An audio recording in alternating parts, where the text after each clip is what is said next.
Assalamualaikum warahmatullahi wabarakatuh. Pada video kali ini, kita akan membahas mengenai source code atau codingan Arima dengan menggunakan RStudio. Yang pertama, kita akan mengimport data. Package yang digunakan adalah readxl. Bagi yang belum pernah menginstal package di R, caranya adalah pergi ke Tools, Install Package, lalu tekan readxl, lalu klik Install, atau menggunakan fungsi install package lalu ketikkan readxl. Apabila sudah menginstal package readxl, selanjutnya ketik library readxl untuk mengaktifkan package-nya. Lalu ketikkan fungsi read_xl dalam kurung folder dokumen atau data yang kamu miliki disimpan. Kalau misalnya punyaku di drive E, di folder dokumen kuliah responsi ADW B7, lalu dataku namanya data.xlsx. Lalu data ini aku simpan pada variabel yang namanya data. Oke, langsung kita run aja. Nah, nanti datanya akan muncul seperti ini. Di dataku ada periode, pendapatan asal daerah, pajak, PAD, BXJX. Nah, yang akan kita gunakan yakni yang bagian pajak daerah. Lalu setelah kita melakukan import data, selanjutnya adalah membuat plot dari data yang kita miliki. Nah, pertama tadi kan aku sudah bilang kalau yang dipakai itu datanya pajak daerah. Jadi datanya itu aku namain pajak, dimana pajak itu isinya data dolar pajak daerah. Nah, dolar ini digunakan untuk memanggil salah satu kolom apabila kita mempunyai data yang memiliki banyak kolom. Lalu untuk bagian plotnya sendiri, kita ketik fungsi plot dalam kurung X sama dengan data dolar periode. X ini datanya, data periodenya, periode yang kita miliki. Terus Y adalah datanya, data pajaknya. Lalu xlab adalah judul dari sumbu X, yakni periode. Ylab adalah judul dari sumbu Y, pajak daerah dalam ratusan juta. Dan main adalah judul utama, yakni plot time series pajak daerah. Type-nya L. Kalau type L itu berarti grafik yang saling terhubung. Kalau ada type lain, aku lupa tapi type apa. Dia itu kayak lingkaran-lingkaran gitu yang nggak tersambung satu sama lain. Langsung aja aku run. Nah, jadi nanti keluarnya di sini. Aku zoom dulu. Nah, ini adalah hasil plot yang sudah kita peroleh. Jadi di sini terjadi fluktuasi yang cukup tinggi ya antara satu periode dengan periode yang lain. Lalu untuk trennya ada sedikit tren naik, tapi cuma tipis. Setelah kita membuat plot, selanjutnya adalah masalah stasioneritas. Yang pertama, kita masuk ke stasioneritas ragam dulu. Di sini digunakan library fit_r. Lalu fungsi yang digunakan adalah boxjobs, di mana inputannya itu adalah data kita yakni pajak. Kita run dulu. Nah, jadi ini adalah hasil lambda dari data kita, yakni lambdanya sama dengan negatif 0,13, dimana ini masih belum stasioner karena syarat stasioner itu 1. Lalu bagaimana cara kita untuk mengatasinya, yakni dengan transformasi. Cara transformasinya adalah dengan rumus sebagai berikut, dimana nanti variabelnya akan aku simpan pada trans pajak. Lalu kita uji boxjobs lagi untuk yang sudah ditransformasi. Nah, ini adalah boxjobs dari hasil transformasi, yakni lambdanya sudah 1, jadi sudah stasioner. Selanjutnya adalah stasioneritas rata-rata. Di sini aku menggunakan library t-series. Lalu kita masukkan fungsi adf.test, di mana yang kita tes itu adalah data yang sudah ditransformasi tadi, yakni trans pajak. Nah, setelah kita run untuk adf test transpajak diperoleh hasil p-value-nya 0,07, dimana lebih besar dari 0,05 karena H0-nya itu tidak stasioner dan H1-nya itu stasioner. Maka dengan p-value sekian itu hasilnya masih belum stasioner. Maka dari itu kita perlu differencing dari data transpajaknya. Berikut adalah hasil ADF test dari hasil differencing satu kali. Diperoleh p-value-nya sebesar 0,01 sehingga sudah stasioner. Jadi untuk memperoleh stasioner rata-rata maka diperlukan differencing satu kali. Langkah selanjutnya setelah selesai masalah stasioneritas, kita mengidentifikasi order. Nah, tadi datanya belum disimpan ya yang hasil diferensi satu kali. Jadi yang diferensi satu kali itu kita simpan pada div pajak. Kita simpan dulu. Nah, lalu untuk plot ACF VACF-nya kita tinggal panggil fungsi ACF sama VACF. Lalu data yang digunakan adalah data yang sudah di differential tadi, yakni div pajak. Kita lihat plot ACF dulu. Nah, untuk plot ACF-nya ini yang keluar itu adalah leg 1 saja. Kalau yang ini yang pertama ini adalah leg 0, jadi nggak usah kita cantumin. Kita mulai dari leg ini saja, leg pertama. Jadi leg 1 yang keluar. Ini ada lagi yang keluar yakni leg 12. Tapi untuk kasus ini kita batasi saja yang keluar hanya leg 1, karena kalau misal kita juga analisis yang leg 12 itu namanya nanti bukan ARIMA yang biasa lagi tapi ARIMA restricted. Nanti kalian bisa browsing sendiri di Google. Tapi untuk mata kuliah analisis deret waktu hanya ARIMA dan SARIMA saja. Jadi plot ACF-nya yang keluar leg 1 yakni sehingga order key-nya itu sama dengan 1. Selanjutnya yaitu adalah plot PACF. Untuk plot PACF sendiri yang keluar itu leg 1, 2, sama 3. Jadi order P-nya itu maksimal 3. Ada lagi yang keluar leg 11 sama seperti tadi, nggak usah kita hiraukan dulu. Jadi dari plot ACF dan PACF tadi bisa kita simpulkan bahwa untuk order P-nya itu maksimal 3. Lalu untuk order key-nya itu maksimal 1. Setelah kita mengidentifikasi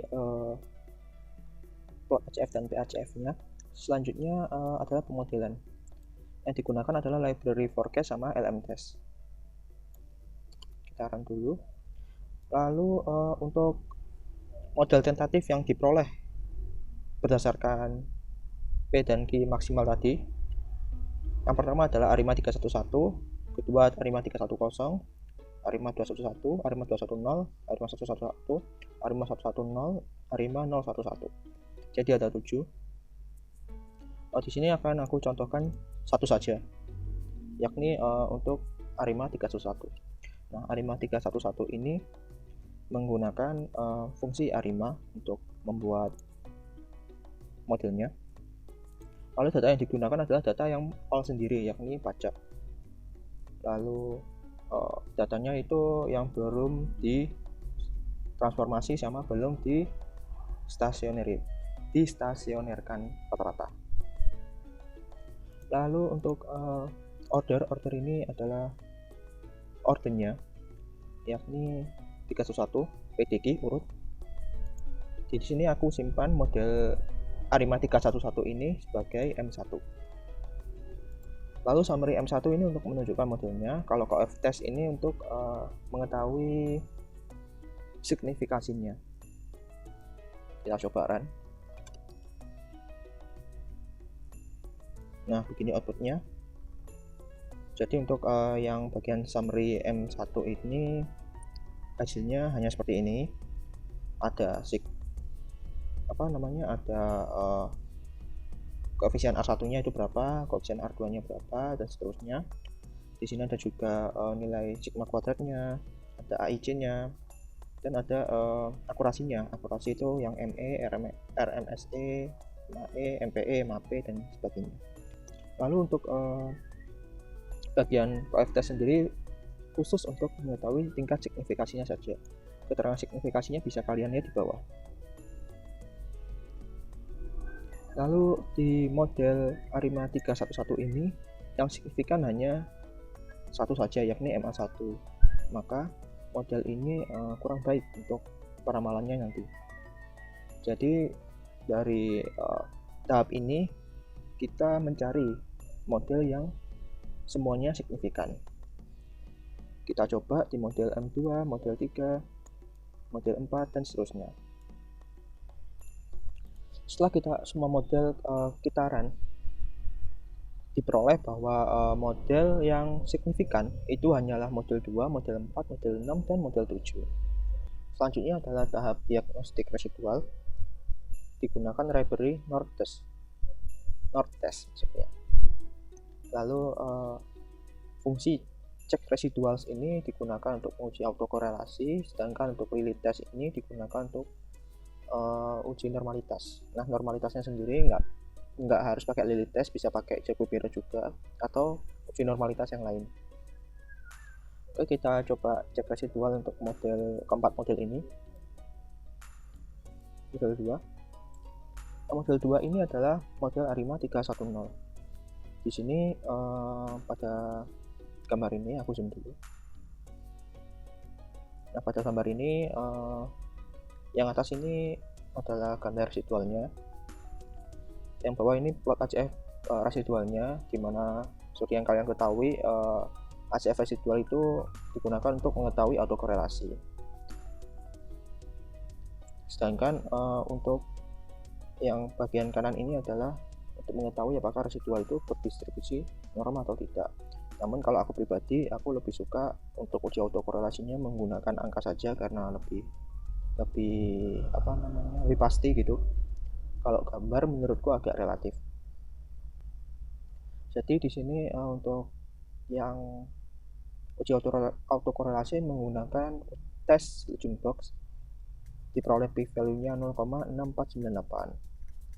Kan kalau uji autokorelasi itu H0-nya tidak ada autokorelasi, H1-nya ada autokorelasi. Tujuan kita adalah untuk memperoleh sisaan yang nggak punya autokorelasi. Jadi di sini p-value-nya 0,6, artinya pada model ini tidak ada autokorelasi karena dia terima H0. Nah, untuk model 4, model 6, model 7 langkahnya serupa. Nah, setelah kita cek autokorelasi, kita diperoleh bahwa yang tidak mempunyai autokorelasi itu hanya model 2 sama model 7. Nah, selanjutnya ini model 2 sama model 7 akan kita cek normalitasnya, apakah si residual itu berdistribusi normal atau tidak. Kita pakai fungsi Lilith test. Nah, setelah kita run, diperoleh hasil bahwa p-value-nya itu 0,69. Kalau uji normalitas itu H0-nya berdistribusi normal, sedangkan H1-nya tidak berdistribusi normal. Jadi kalau p-value-nya lebih besar dari 0,05, maka dia berdistribusi normal. Sehingga model 2 ini berdistribusi normal. Untuk model 7, p-value-nya juga di atas 0,05, sehingga dia juga berdistribusi normal. Sehingga kita punya dua model nih, yang signifikan, yang nggak punya autokorelasi, sama yang residualnya berdistribusi normal. Nah, karena masih ada dua model nih yang belum tereliminasi, maka kita mencari yang terbaik itu menggunakan AIC. Kita lihat nilai AIC, nanti nilai AIC-nya itu dipilih yang paling kecil. Di sini untuk AIC yang M2 itu 2278, sedangkan yang M7 itu 2273, sehingga kita memilih model yang M7 sebagai model terbaik.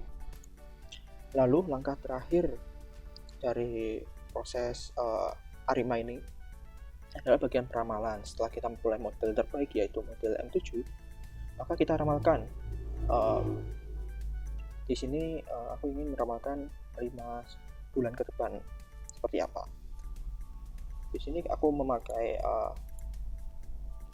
fungsi forecast, di mana inputannya itu model M7 dan berapa bulan ramalannya, yaitu H sama dengan 5. Kita run. Di sini outputnya seperti ini, ada point forecast, LO80, HI80, LO95, dan HI95. Kalau point forecast itu titik ramalannya. Kalau LO, HI, baik 80 atau 95 itu simpangan bakunya. Kalau 80 berarti dia menggunakan ketepatan sekitar 80%, kalau 95 berarti ketepatannya 95%. Lalu apabila kita ingin mengetahui ramalannya, grafik ramalannya, bisa menggunakan fungsi plot, di mana yang kita inputkan itu FMO atau data dari hasil ramalannya tadi. SLAB-nya itu periode, SLAB itu tadi judul kan, periode, YLAB itu pajak daerah, 1 juta, mainnya forecast pajak daerah. Kita run. Jadi untuk plotnya sendiri seperti ini, dimana hasil ramalannya itu yang biru. Jadi sekian yang dapat aku sampaikan mengenai coding Arima ini. Semoga apa yang aku berikan bermanfaat. Akhir kata, wassalamualaikum warahmatullahi wabarakatuh.